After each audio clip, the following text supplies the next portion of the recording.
In this video, we're going to look at an example of control volume analysis.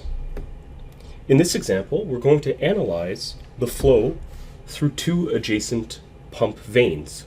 So vanes are blade-shaped objects. Typically, you find them in pumps, turbines, typical in turbo machinery. Okay? So here we're looking at, if we could think of it as a side view of two adjacent vanes, where we know we are given that we have a flow rate through the vanes of 100 meters cubed per second. So that's your volumetric flow rate. We have a pressure drop from P1 to P2, going from 150 kPa to 101 kPa.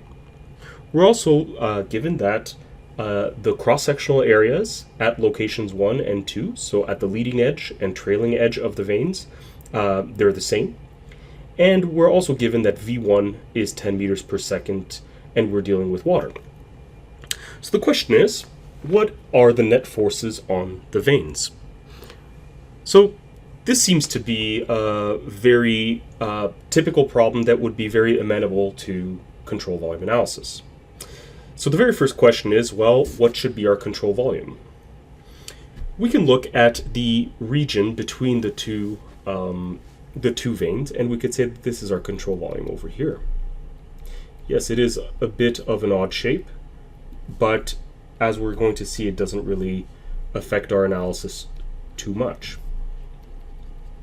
So in red is our control volume. So this is the fixed region, the fixed volume in space, through which we are observing flow passing through it. Okay, so let's take our control volume out and let's just analyze it by itself. Okay, so we have a control volume here. And what we're going to do something similar to a free body diagram. Okay, so we're looking for the net force on the vanes, so we can imagine that we might want to know all of the forces that are acting on the control volume. So we know that we have pressure. So pressure is always acting towards the surface, whatever surface you're looking at. So here the pressure force would be P2A2, and here would be P1A1. Okay. Then we're going to look at the net force on the control volume. Okay, so control volume analysis, you're looking at what's happening in and on the control volume. You don't care what's happening outside. Okay, so it's like a free body diagram. You're taking it away from its surroundings and you're replacing the surroundings with whatever forces are coming from the surroundings on the control volume. So in this case, we're going to have a net force that we could call Fy, and we could have a net force Fx. Okay, so these are the net forces coming from the vanes acting on the control volume. That is acting on the fluid itself. Okay, so let's just write this out here. So we have Fx, Fy. They are net force components.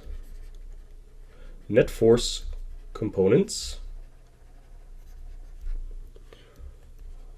on the control volume, or if we wish to say the fluid, due to the adjacent vanes. Okay?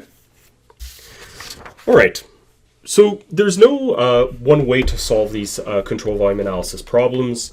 What we can do here is that we can start with conservation of momentum.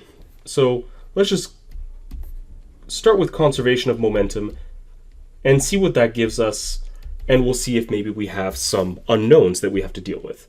So conservation of momentum states that the sum of the forces is equal to the time rate of change in the control volume of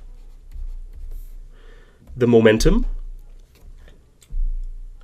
inside the control volume plus the surface integral of the momentum flux. So that's the momentum coming in and out of the control volume. So what we're going to do here, we're going to make a steady flow assumption.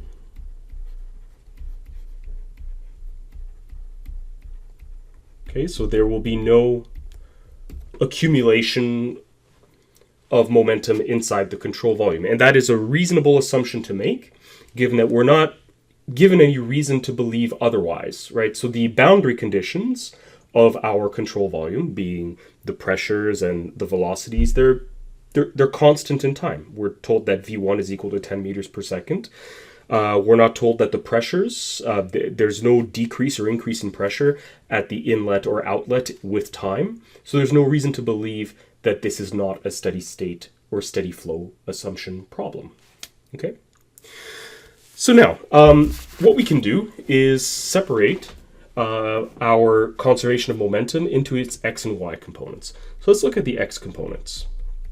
Okay, so the sum of the forces in x. And so given that this has become a scalar equation, right, we need to define a positive sign convention. So we're going to assume that positive is to the right. Okay, so looking at our control volume, we could say that the sum of the forces in x will be equal to, so we have P1 A1 minus P2 A2. So P2 is acting to the left. And then we assumed that the force is acting to the right on the control volume, Fx. Okay. So these are all the forces that we're going to consider. So once we get to the y direction, notice that we haven't included any body forces such as the weight. Okay, it's considered fairly negligible here. Okay, so now we have to look at the right-hand side. So what does the right-hand side look like when we split this up into x and y components, right? So what this looks like, and again, I can do this as the line integral still, and what we'll have is rho, and then multiplied by Vx at a given surface, okay, so the x component of the velocity vector, and then multiplied by V dotted with n. And here we can keep the vector notation because we can see that the dot product, also known as a scalar product, will give us a scalar, which is what we are looking for. This is a scalar equation now. Okay. So let's have a look here. So let's just rewrite this, but now we're going to expand our right-hand side. Okay. So what do we have? Well, firstly, again, we have no reason to believe that the density is not remaining constant or that it is changing across any particular surface. So we can take the density out. Similarly, Vx, whether on surface A1 or A2, is constant, right? We're told that V1 is a constant, 10 meters per second. So the x component of V1 is going to be constant across this entire surface, and similarly for V2. Okay. So this integral here, we can just replace it with, everything's going to come out of the integral, so we'll just have the integral of ds over a particular surface, so whether it's A1 or A2. So if we're looking at A1, so this will just become A1. Okay, so we're just summing the differential areas over an entire area, which just becomes the total area itself. Okay? All right, so we only have flow, we only have momentum flux on two surfaces, surface A1 and A2. There's no flow going through the veins, so these are the top and the bottom control surfaces. Okay, so what we have here, we have rho, and now let's look at control surface A1. Okay, so what would be Vx? Vx will just be V1, okay, cosine of 45.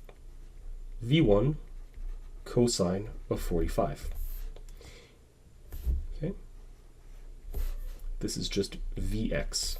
And I could even say Vx1 being on surface 1. Okay.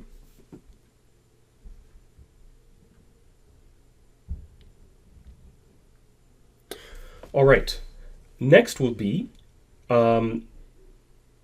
V dotted with n. So we're going to look at this term over here. Now what is this? We have the velocity vector dotted with the unit outward normal. So the unit outward normal is acting like this. Okay? And so what v dotted with n states is that we are projecting the velocity vector v1 in the n direction. The n direction is just the horizontal direction. So what that tells us, projecting v1 onto the horizontal direction will simply be v1 and again cosine of 45. Okay? But as you can see, our unit outward normal, n, and v1 are acting in opposite directions. So the dot product itself is going to be negative. Okay? So we're going to have a negative v1 cosine of 45. Okay? And this is further established by the fact that, if you recall, the dot product of two vectors a and b is equal to the magnitude of a multiplied by the magnitude of b multiplied by the cosine of the angle between the two vectors.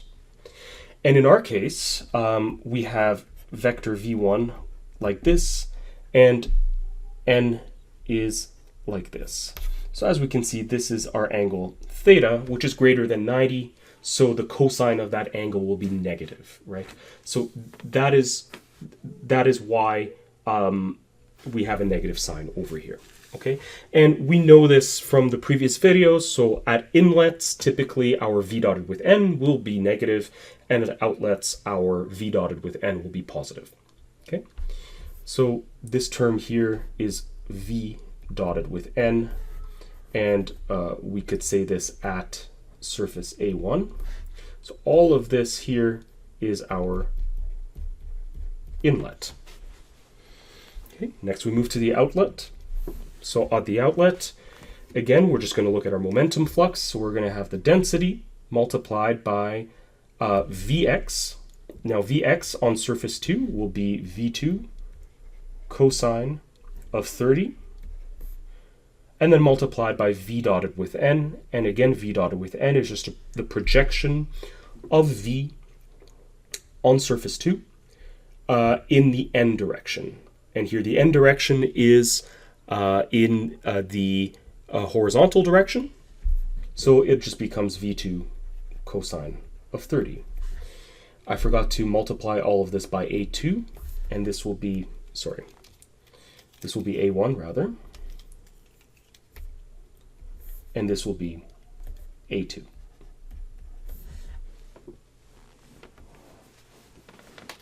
Okay, so we're just going to simplify this expression a bit. So firstly, we know that a1, I'm just making a few little mistakes here, so this is a1. So we know that a1 is equal to a2. Okay, so we're just going to set it equal to some a. So what we have here is P1 minus P2 multiplied by the area plus Fx is equal to the density multiplied by V2 squared cosine squared of 30 multiplied by A minus rho V1 squared cosine squared of 45, and then multiply by A. And we're going to call this equation 1. Okay, so let's think about what we know. We know P1, we know P2. We don't know the area. Furthermore, we don't know V2, and we don't know Fx. V1 is known, the angles are known, and still again, the areas are unknown. Okay, why don't we move to conservation of mass? Conservation of mass might give us some insight on the unknown velocities. Okay, so conservation of mass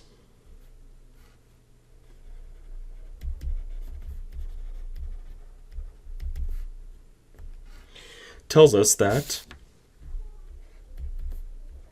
0 is equal to the time rate of change of the mass inside the control volume plus the surface integral. And if you recall from previous videos, this product here, rho v ds, is the mass flow rate. So again, our steady flow assumption would tell us that there is no accumulation of mass inside the control volume. Okay, so what we're left with is the mass flow rate in will be equal to the mass flow rate out.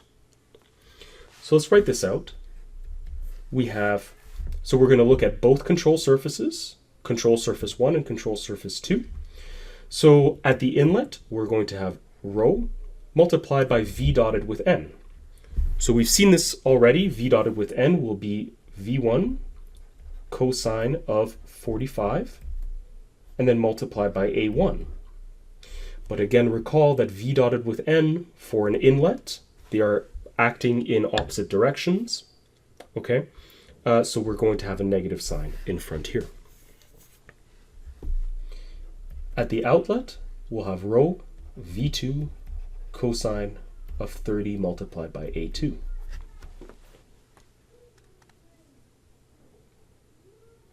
All right, so as we can see here, the densities can cancel out. We don't need any knowledge of the density at this point. Okay, v1 is known, but a1, a2, which are just a, they're unknown, and v2 is unknown.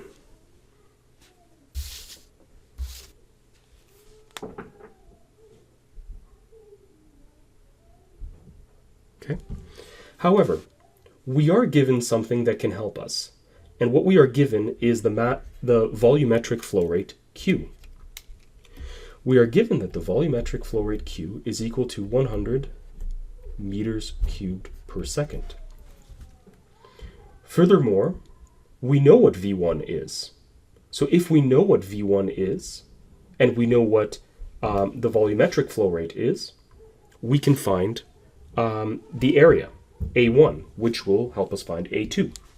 So recall that the volumetric flow rate is just equal to the surface integral of V dotted with N ds.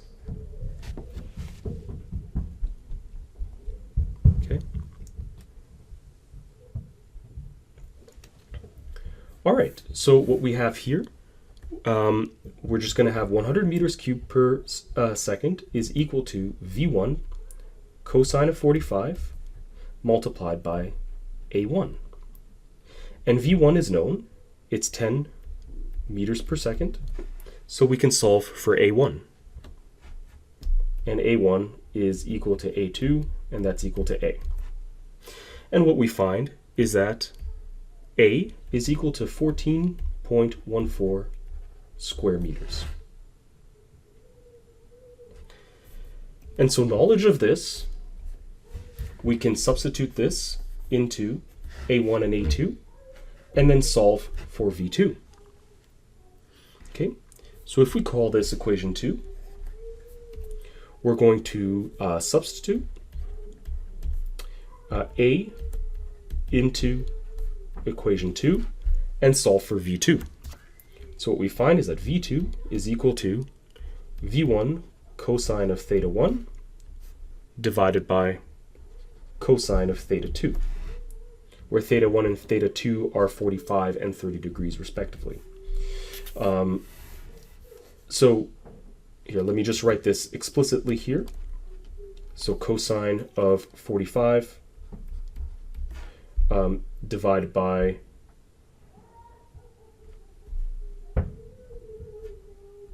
cosine of 30. And we could have gotten straight to here by also realizing that A1 and A2 are the same, so we could have canceled these out as well and solve for V2. But we will need A for our conservation of momentum. Okay, so what we find here is that V2 is equal to 8.165 meters per second.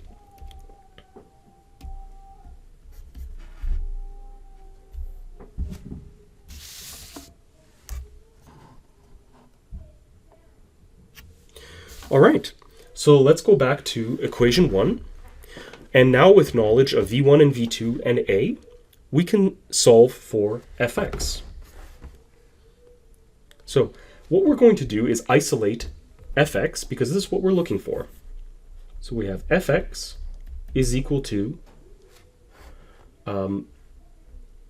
we have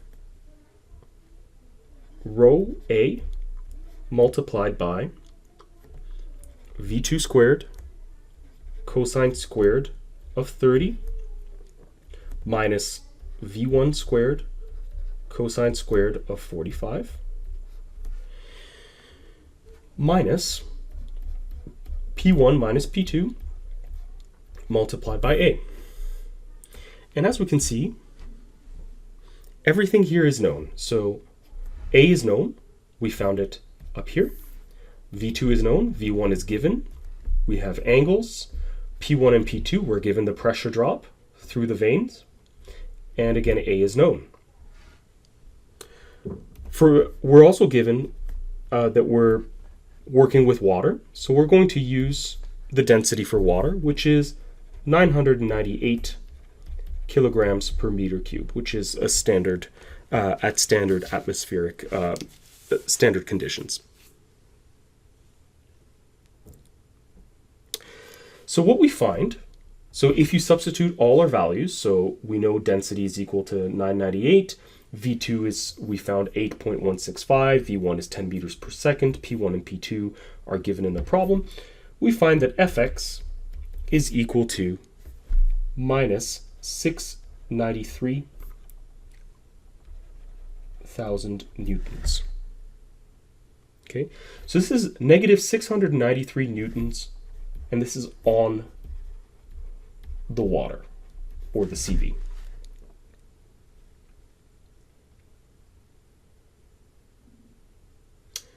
So what does this tell us? Firstly, it tells us that our assumed direction over here was incorrect. So we assumed that the force on the CV, or on the water, from the vanes would be acting to the right, but rather it's acting to the left.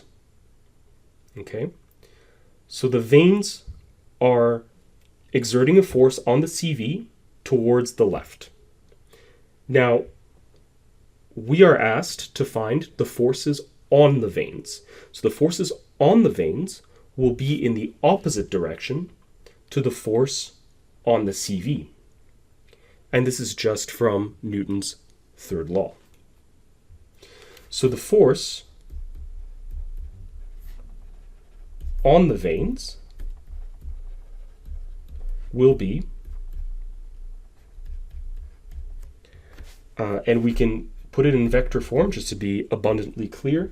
So 693,000 in the I direction, so the positive direction, newtons. So this is on the vane. Okay. And this is a portion of what we are looking for. We also have a y component on the net force, and so we need to derive our conservation of momentum in the y direction. This one is somewhat easier because, as we can see, the pressure forces are only acting in the x direction. So all we have here is Fy. Okay, so again, we're going to assume positive is upwards. So Fy will be equal to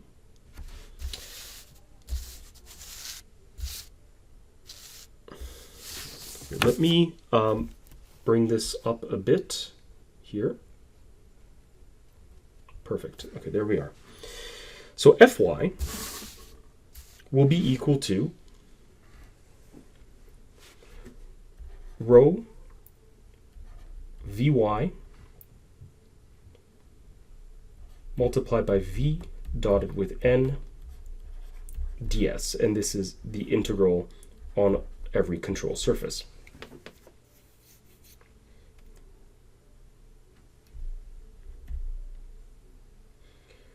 So what do we have here? We're going to have the density multiplied by the component of v1 in the y direction, which is v1 sine of 45, and then multiplied by v dotted with n.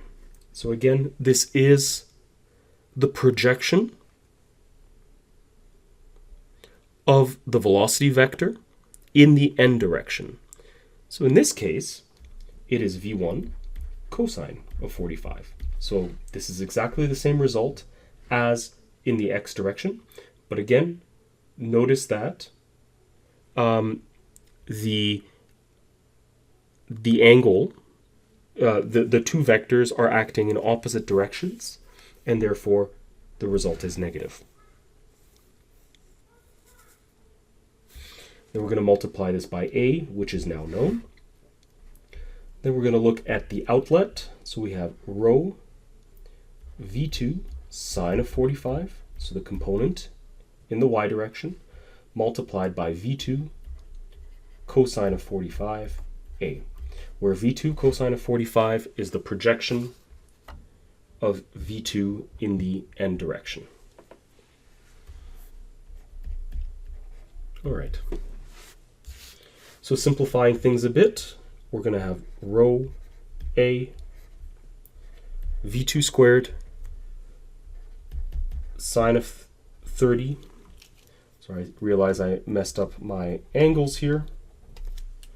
So at the outlet, we have 30 degrees. So we have sine of 30 cosine of 30 minus v1 squared sine of 45 cosine of 45. And again, we're going to use for water 998 kilograms per meters cubed. A is known, V2 is known. We've solved for it up here. V1 is given in the problem. All the angles are given in the problem. So we find that Fy is equal to negative 298,000 newtons. And again, this is on the water, or on the CV, if you will. So as with the x direction, what we find is that our assumed direction was incorrect.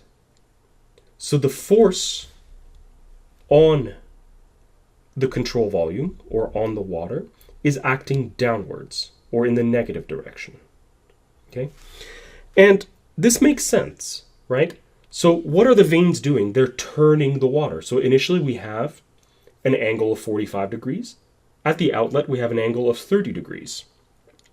So the effect of this, to be able to change the momentum vector from having more of a vertical component to less of a vertical component, we must have a net force in the negative direction, or downwards. And this is indeed what this is telling us.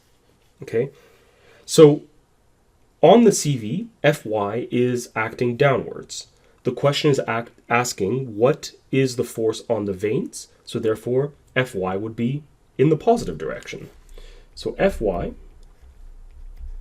is equal to 298,000 in the j direction newtons, and this is on the vanes.